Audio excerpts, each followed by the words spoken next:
Hello and welcome to Khan Academy Live SAT. I'm Eric. I'm an SAT tutor and one of the SAT experts here at Khan Academy. And I'm so excited to be with you today to talk through SAT reading.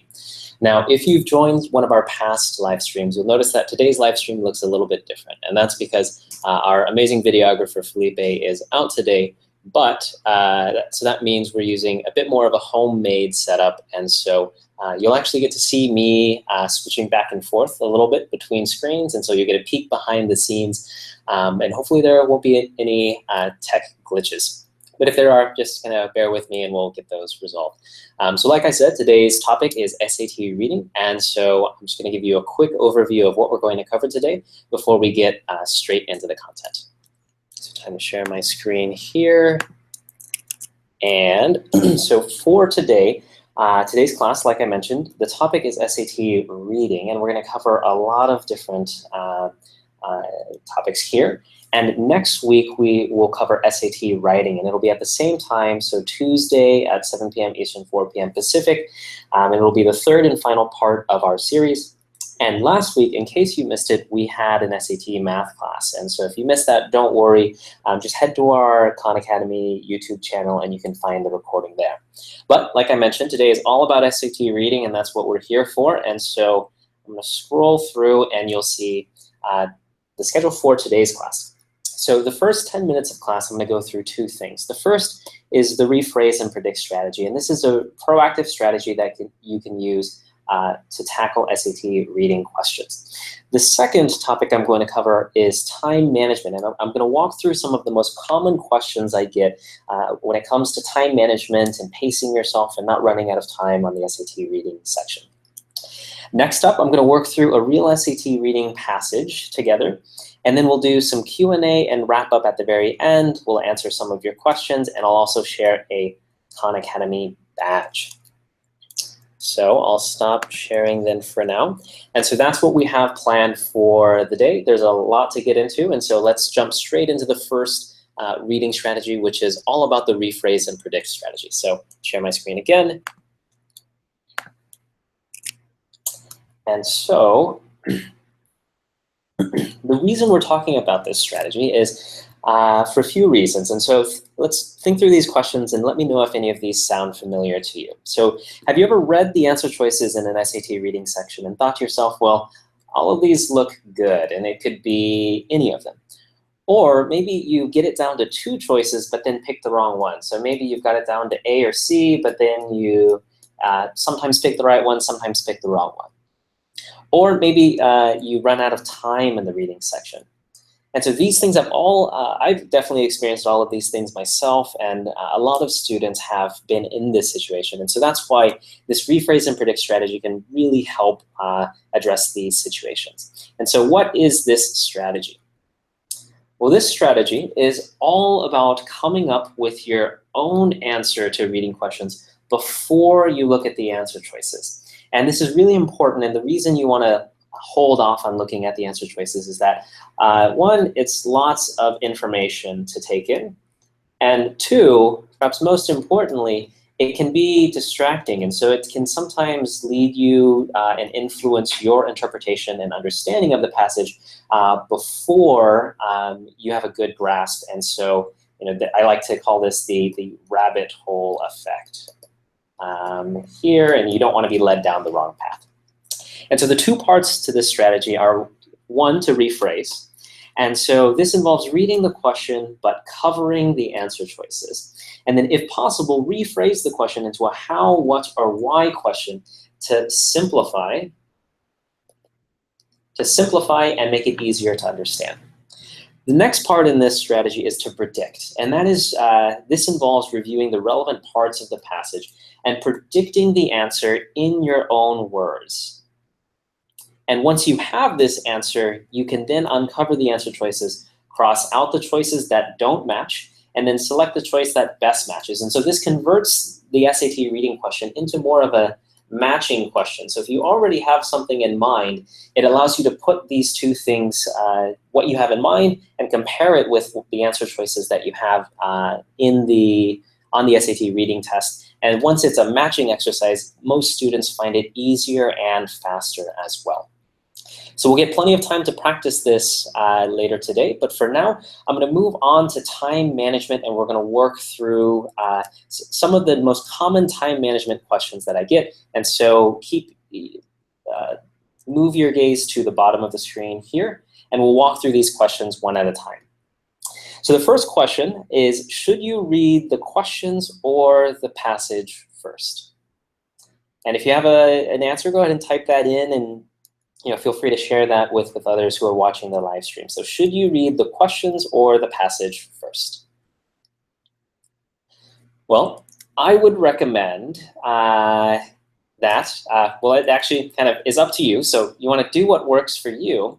But I would say that scanning the questions can help focus your attention as you read the passage. And say you have trouble running out of time on the reading passage, it can be particularly helpful because maybe you realize, I won't be able to read through the whole passage. I won't be able to answer all the questions, but maybe I can hone in on the easier questions and do those. And so you want to do what works for you, but I would encourage you to try scanning the questions first to see how that feels. Try reading the passage first and do what works best. Okay, next question. Should you answer all reading questions in order, or can you jump around?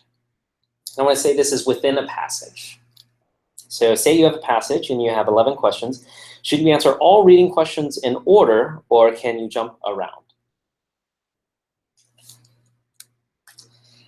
You can absolutely jump around. So jump around to your heart's content, as long as you keep track of the questions you've skipped. And so what that means is, say you skip number 17 and 18, you'll just want to star these in your test booklet so that you remember to go back. And the reason you want to jump around, well, we'll get to that in just a second, but it's absolutely okay to jump around within the SAT reading section within a passage. Next up, next question, should you do the easy or harder reading questions first as you go through? Should you do the easy or harder reading questions first? So you definitely want to do the easy questions first, and that's because all questions are worth the same number of points. So it could be the hardest reading question in the whole section. It's worth the same amount as the easiest question on the SAT. Furthermore, answering the easy questions first can help with time management and also help you better understand the passage. So maybe you've read the passage and you're still you've got some question marks and you're not quite sure you've understood.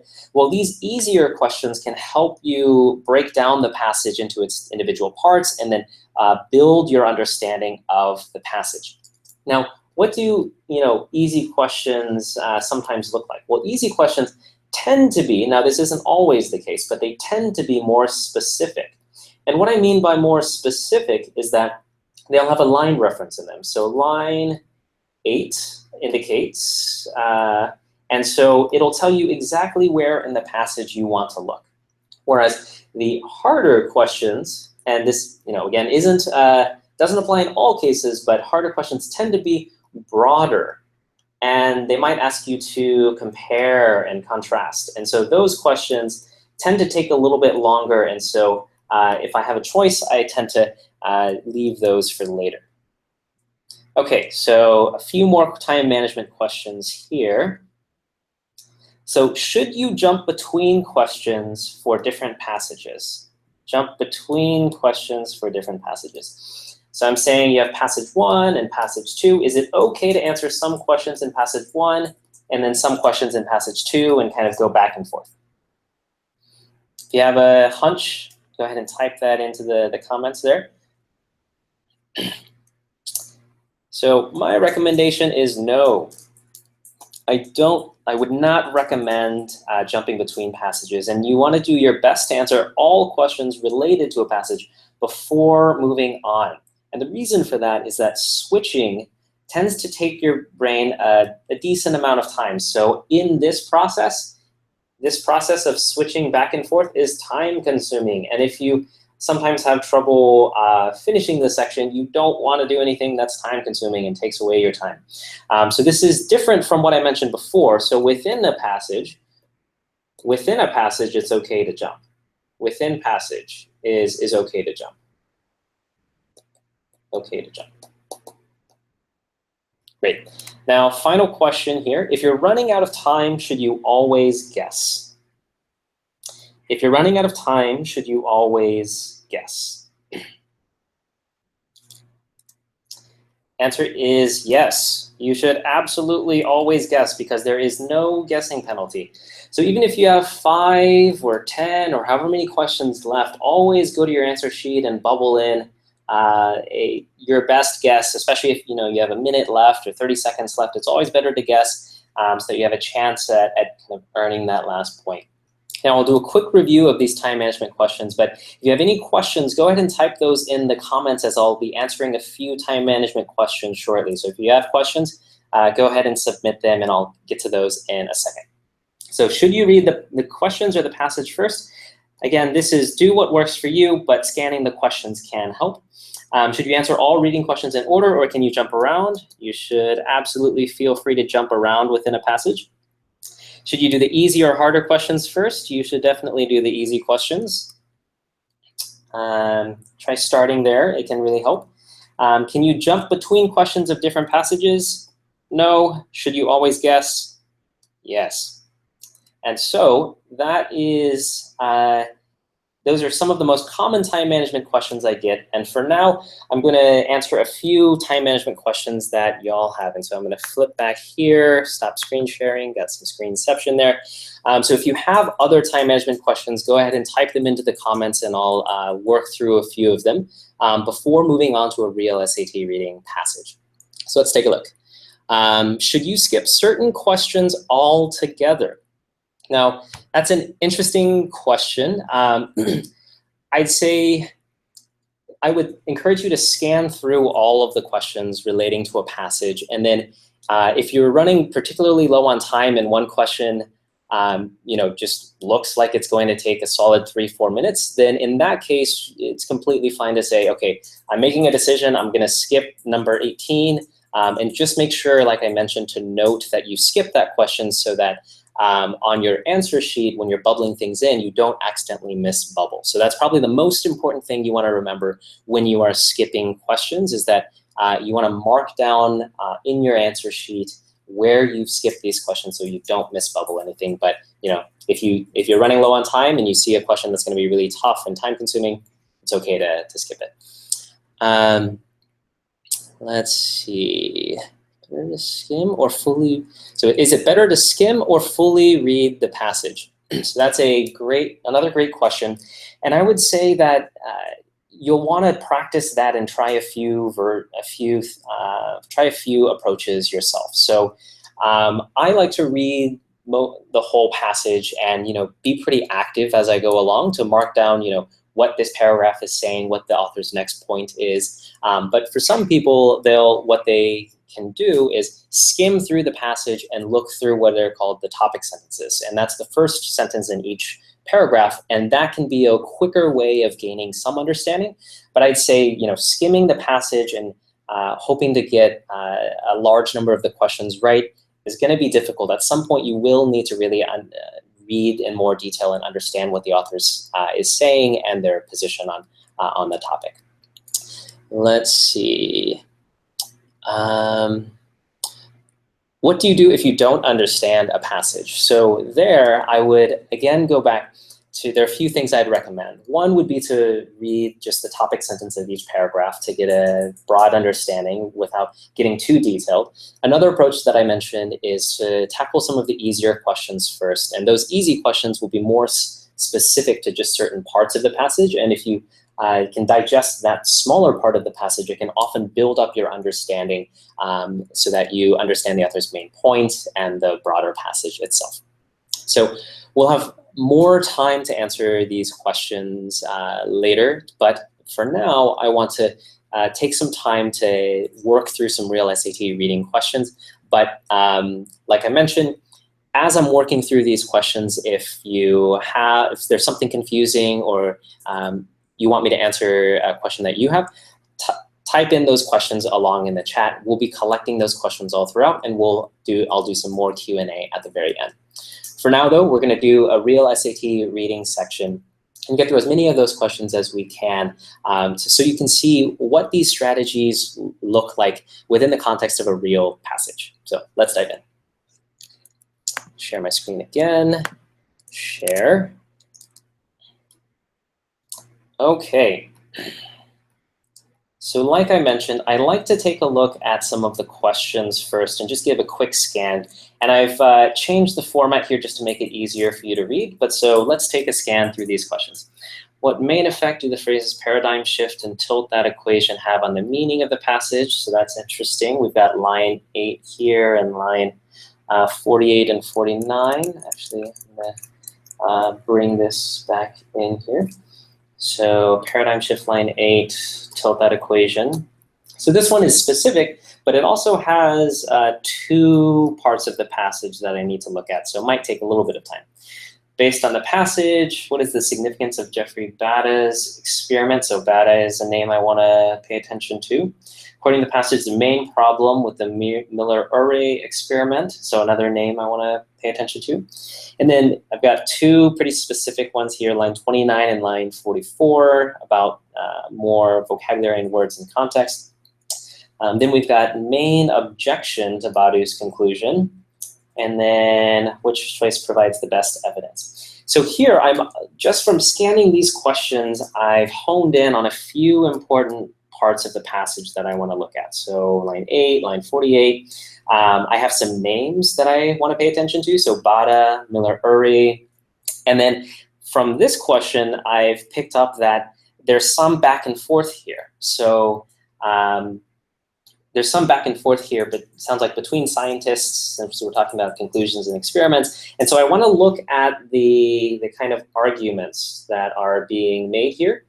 And so this is my quick scan of questions. And now what I'll do is flip over to the passage itself and do some active reading.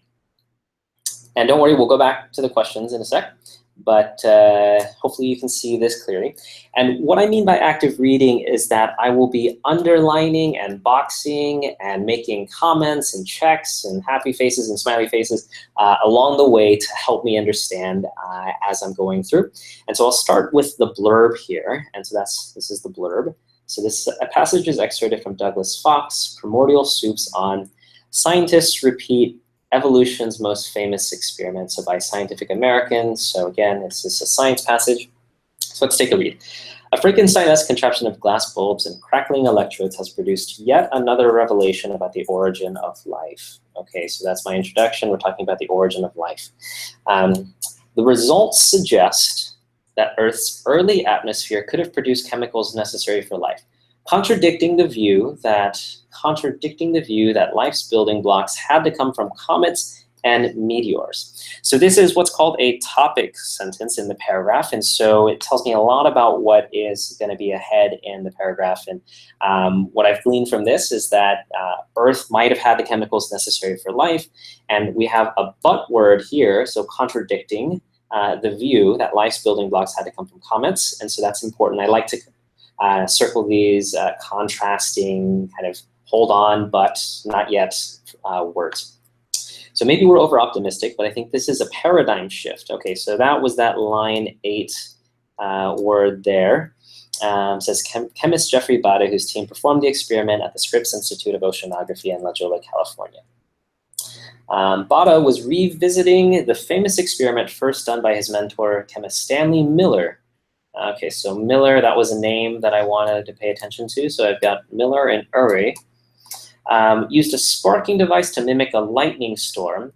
The experiment produced a brown broth rich in amino acids, the building blocks of proteins. The disclosure made the pages of national magazines, and showed that theories about the origin of life could be tested in a laboratory. So this seems to be like a pretty positive outcome. So I'm gonna add some pluses here. And produce brown broth rich in amino acids. So I've got some amino acids that are here. Okay, great. So let's continue reading here. Okay, here's another one of those contrasting words. So, but.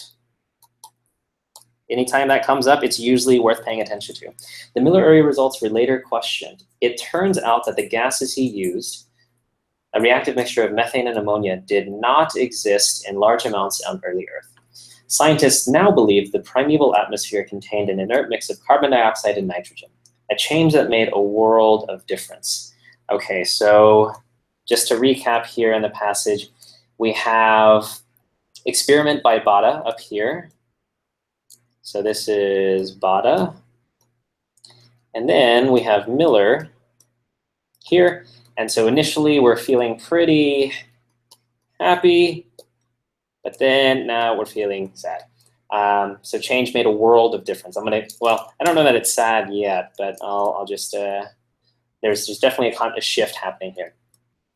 So when Miller repeated the experiment using the correct combo in 1983, the broth failed to materialize. Instead, it created a colorless brew containing few amino acids. It seemed to refute a long-cherished icon of evolution, and creationists quickly seized on it as supposed evidence of evolution's wobbly foundations. So seized was another one of those words that we were asked about in the questions, so I want to star this there. And so, like I mentioned, it seems like the experiment did not go as well the second time around. And then we have yet another but. So, another shift that's happening here. Bada's repeat of the experiment, armed with new insight, seems likely to turn the tables once again. Bada discovered that the reactions were producing chemicals called nitrites, which destroy amino acids as quickly as they form. They were also turning the water acidic, which prevents amino acids from forming. Yet, primitive Earth would have contained iron and carbonate minerals that neutralize nitrites and acids. So Bada added the chemicals to the experiment to duplicate these functions. When he reran it, he still got the same watery liquid, but this time chock full of amino acids. So this amino acids keeps coming up, and so I'm going to mark out that this time he did have it. And so now we've shifted back to Bada's point of view here. And I just want to note that this had no amino acids here, just so I know that. Okay. I'll read a little bit more. So it's important work. Christopher McKay, a planetary scientist at NASA Ames Research Center. This move toward more realism in terms of what conditions were on early Earth. So important work. So this is positive.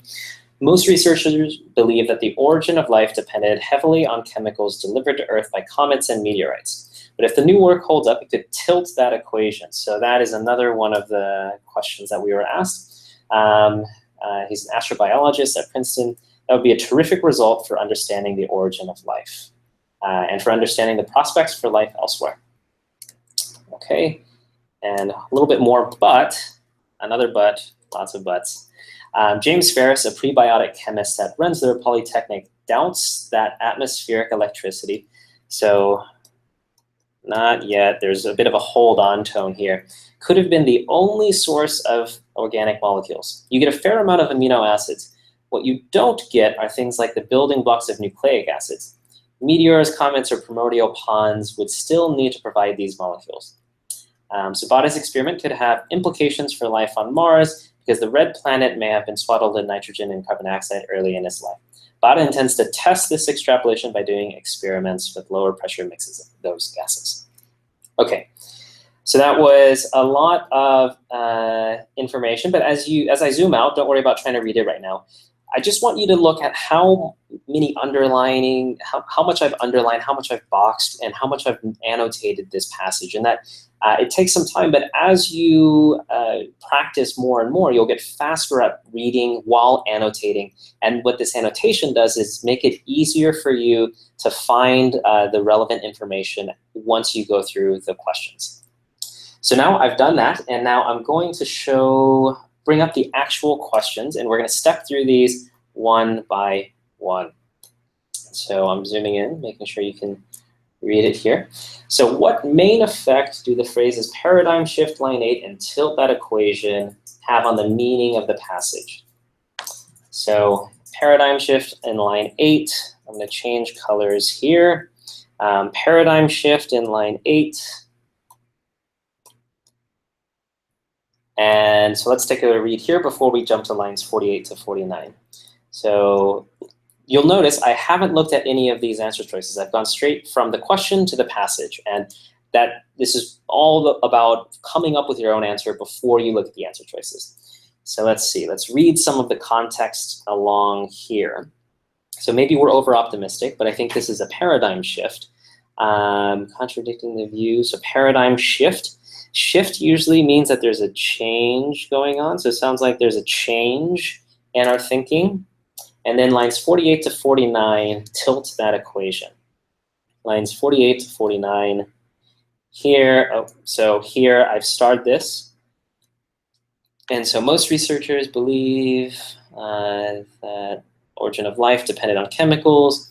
But if the new work holds up, it could tilt that equation. That would be a terrific result for understanding the origin of life and for understanding prospects. So tilt that. So if the new work holds up, it could tilt that equation. And so we're talking about beliefs here. And so this, again, is reinforcing this fact that there's a change in beliefs that's happening. And so that's going to be my prediction for question number 1. Oh. What's the main effect that these words have on the meaning of the passage? And so the main effect I'm saying is that it indicates a change in belief that's happening. And so now I want to match this against these answer choices here. So A, they imply that the accepted theories regarding the origin of life on Earth are groundless. So groundless, that seems pretty strong, and it doesn't match my prediction that it's these phrases just indicate that there's been a change in the belief in what scientists believe. They indicate that Miller's experiment regarding the origin of life on Earth has sparked a debate. So I like this word debate. So I'll leave a question mark here, and I'll leave that in contention. They suggest a shift in scientific thought regarding the origin of life on Earth. So that shift in scientific thought regarding the origin of life on Earth. So this is pretty darn close to a change that I have in mind. And so we've got a change there. So I like that. And then, so that one is, in the lead right now. And then D, they signal that scientists are now certain how life began on Earth. So scientists are not certain. There's still a lot of experiments, and it seems like things are going in a promising direction, but we are not certain. And so with that process of elimination and matching, I know that my answer is going to be C. Great. So that was an early example of how you can use the rephrase and predict strategy to come up with your prediction here, and then match it with the answer choices. And it's usually easier to match once you have a prediction in your mind than to go in and hope that one of these will fit. So for now, I'm going to do some quick erasing just to make it easier later, but that was answer choice C. So bear with me. These are some of the tech things that I mentioned earlier. Okay, so now I want to look at question number 2. So based on the passage, zoom in a little more, the significance of Jeffrey Bada's experiment rests mainly on his success at. So the significance of Jeffrey Bada's experiment rests mainly on his success at. Okay, so now I want to go back to the passage again and look at the relevant parts that relate to Bada and his success. And so we have Bada here, and we've got Bada here. And so I'm almost using my notes as a map so I can jump directly to where the relevant parts are in the passage. And so let's take a look. We've got Bada. So results suggest that Earth's early atmosphere could have produced chemicals necessary for life. We think this is a paradigm shift, and so this is creating life. Okay, so that's some context there. And then I've also got more information from Bada here. So Bada discovered that the reactions were producing nitrites, yet primitive Earth would have contained carbonate. Okay, so I'm just scanning now. So Bada added chemicals, and when he reran it, he got the same watery liquid, but it was chock full of amino acids. And so this is a success, right? So he kind of proved that amino acids came in, and so that is successful. And so based on this reread of the passage, the significance is really that he was successful in reproducing the amino acids, and so that in an experimental setting. And so the significance is that he had successfully produced amino acids. Oh, one sec. Success with amino acids. So now let's see which one of these matches here. So confirming that the production of amino acids on early Earth was possible. So that is amino acids was possible. So that is a pretty close match. Explaining the critical function of nitrites to the production of amino acids. So that did support the production in the experiment. So that is a maybe in my book. Verifying the presence of nitrites in Earth's atmosphere as well as in comets and meteors. So he didn't mention these comets and meteors when he reran the experiment, and so it's not that he verified that they were in them, so that is out. Then tracing the development of different types of amino acids on Earth. So not only have we not talked about different types of amino acids, but again, my prediction is that the significance comes from the fact that he successfully created these amino acids. And so that is most like answer choice A. Great. So now question number 3. According to the passage, the main problem with the Miller-Urey experiment was that. So the main problem with the Miller-Urey experiment. And so now I want to go through here and look through the Miller-Urey experiment. And look, here I've got Miller. And then I've got more Miller here. So I want to reread this, and I'm looking for the problem in the Miller-Urey experiment. And I've got this but here and this sad face. So I want to hone in on this sad face here because that's probably where I need to pay attention. So, but the Miller-Urey results were later questioned. It turns out that the gases he used did not exist in large amounts. Scientists now believe that the new atmosphere contained a mix of carbon dioxide and nitrogen. The change made a world of difference. And then when he reran it, the broth failed to materialize, and so it didn't work anymore. And so it sounds like these results were later questioned because the gases he used were kind of incorrect given this new belief. And so if I go back down here to the questions, the main problem was that there was a new belief and new understanding about the gases. And then that meant that when he used this new system, then amino acids did not show up. So let's take a read here at number 3. According to the passage, to these answer choices, the results have never been duplicated in subsequent scientific experiments. So the issue is not that they've never been duplicated. My prediction was that there was a new belief that made amino acids invalid, and that original setup didn't work anymore. So it's not about duplication.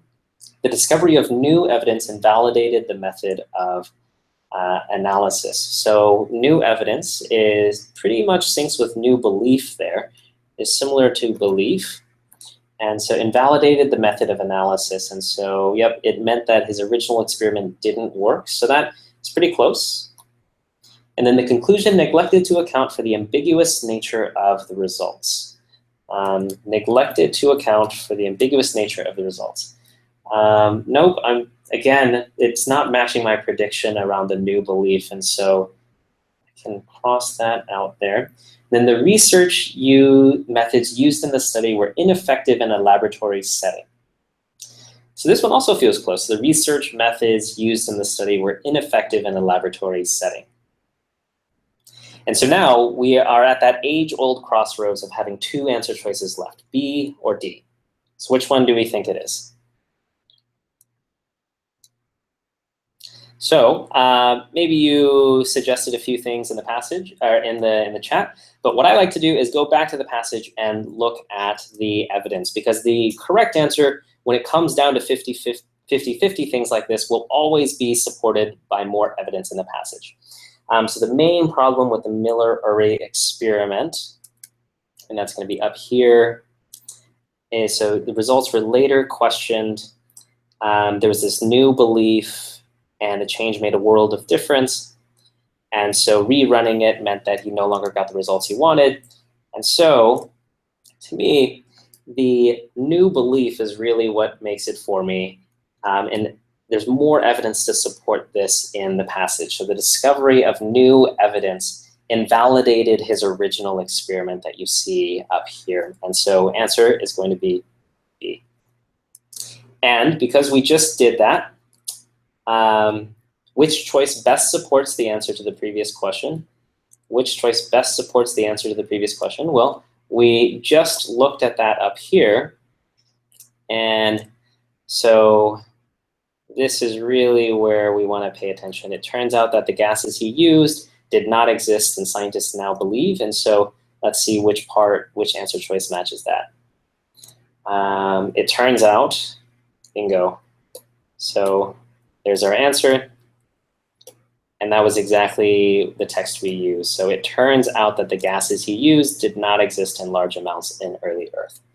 So I'll do one more question, and let's take a look here. So let's see, questions 5 through 8. I'll move this passage over and look at that magic. Okay. And so questions 5 through 8, let's take a look here. As used in line 29, seized on most nearly means, so seized on, line 29, it seemed to refute the long-cherished icon of evolution, and creationists quickly seized on it. I'll zoom in here. So Miller reran the experiment. The broth failed to materialize. We had no amino acids. And creationists quickly seized on it as supposed evidence of evolution's wobbly foundations. So it sounds like creationists were pretty happy about the experiment's failure. And so it sounds like they're almost bragging about the fact that the experiment failed. And so that's my prediction for this word. And so what we've got is bragging. And so which one of these words, bragging about the evidence, matches this prediction about bragging about the evidence? So they embraced the evidence.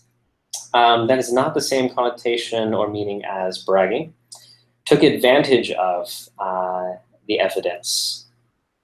That feels pretty close, so we'll leave that in. They caught the evidence, so that is not the same as bragging about it. They grappled with the evidence, so this almost means grappling is almost the same as discussing the evidence or wrestling with it to see, if it's valid. But they didn't really discuss or wrestle with it. It was more just about bragging and kind of saying, aha, I've got you. And so the answer choice is going to be B. So that was a run through of the proactive reading strategies and time management strategies within the context of a real SAT reading passage. Now, as I went through it, I took my time, explained my thinking a lot more, and so spent a little bit longer per question. If you're doing this by yourself, you would, as you gain more practice doing this, get faster and faster at this. But want to call out that some of y'all are probably saying, you spent a lot of time per question. That's just for the purpose of illustrating how to use this strategy. But as you practice at home by yourself with a stopwatch, with a timer, you'll really get faster and you'll be able to move more quickly through this. So now I'm going to walk through how you'll get your badge, and then I'll answer some final questions. So to get your badge, look at the YouTube chat next to the live stream, and there will be a link to the badge. Once you click the badge, you'll be able to, you'll be asked to log into your Khan Academy account. And then in the top right corner is where you're going to get a notification that says, hey, you've got your badge. And so click the link, log in, get your badge. Now finally, I'm going to do some more questions and answers. And so if you have a question about anything that I've covered, go ahead and type that in, and I'll answer as many as I can in the next few minutes. So let's take a look. How much time should you spend on a passage? Lots of questions around this. So in this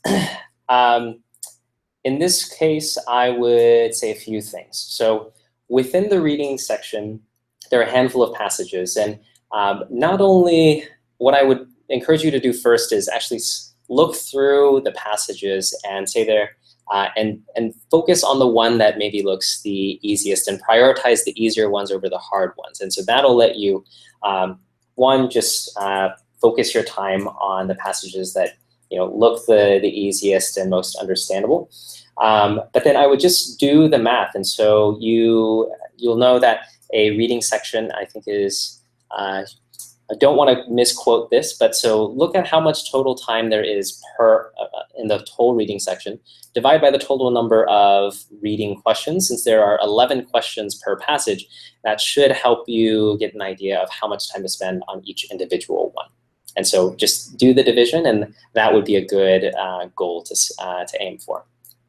Let's see, how do you improve your reading speed? So another good question, and sadly there's not a silver bullet to this other than practicing and reading a lot. So it's not that you have to read a million SAT reading passages, but the work that you're doing in your English class, and if you're reading a novel or reading nonfiction, will all speed up your reading speed here. The only thing I might suggest within the SAT context is if you are running low on time, to scan those topic sentences at the start of each paragraph, as that can give you a good overview of the passage without needing to read every single word. Let's see. Okay, for those questions asking a point and then making you find the evidence, do you read the evidence first or figure out the answer first?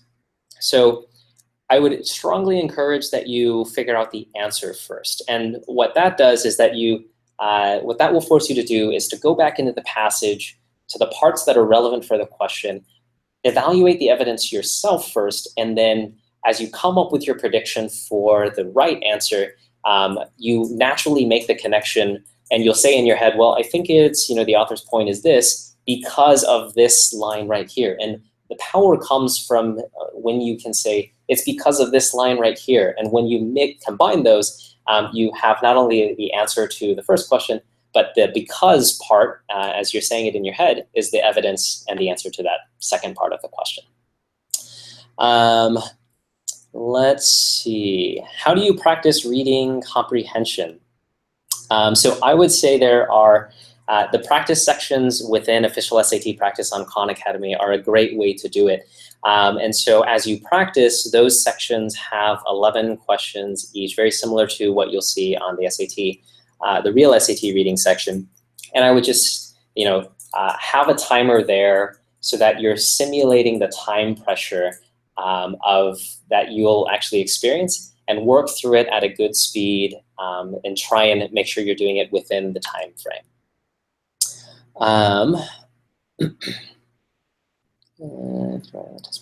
Do you need to annotate? How can you annotate that much in the limited time, and can you write in the test book? So I would say annotate as much as you can without really slowing yourself down too much. It's a bit of a compromise that you're striking. So if you read really fast, you might be going too fast, so that it's actually you may not have understood everything. By annotating, you slow down and check for understanding at each place. But I do understand that the first few times you're annotating, it might take a little bit more time. So as you practice, you'll get faster, and you'll get faster at reading, understanding, and annotating all at once. And your final question, can you write on the test booklet? Absolutely. So mark that test booklet up as much as you want. And the more you mark it up, the more hands-on you are, the better. Let's see. How do you best go about answering paired passages? So great question. So paired passages are a really interesting beast. And the way I would do that is you have two passages, right? Passage A and passage B. What you want to do is read passage A, answer passage A questions. Read passage B, answer passage B questions. And then those questions that ask you to compare and contrast passage A and B, those obviously require the most understanding across both passages, and you want to save those for the end. And so this goes back to that time management tip that I shared earlier that says, stay within a passage, do all the questions related to that first passage before you shift to the second passage. And then finally, the hardest questions that cover everything, you want to save for the very end. And so I'll just do one more question, and then we'll wrap things up. We have one. When is the next live stream? That's probably a good one to end on. So the next live stream is next Tuesday, same time, so 7 p.m. Eastern, 4 p.m. Pacific, and we're going to cover SAT writing. And so that's all going to be all about grammar and kind of how important context is within an SAT writing and language passage. And so that'll be next Tuesday, same exact time. If you can't make it, don't worry, we'll send out the recording, but that's all I have for you today, and hopefully you found this helpful. And feel free to go back and rewatch any of this if you want to slow down and see a repeat. But hope you found this helpful, and hope to see you next Tuesday at the same time. Take care.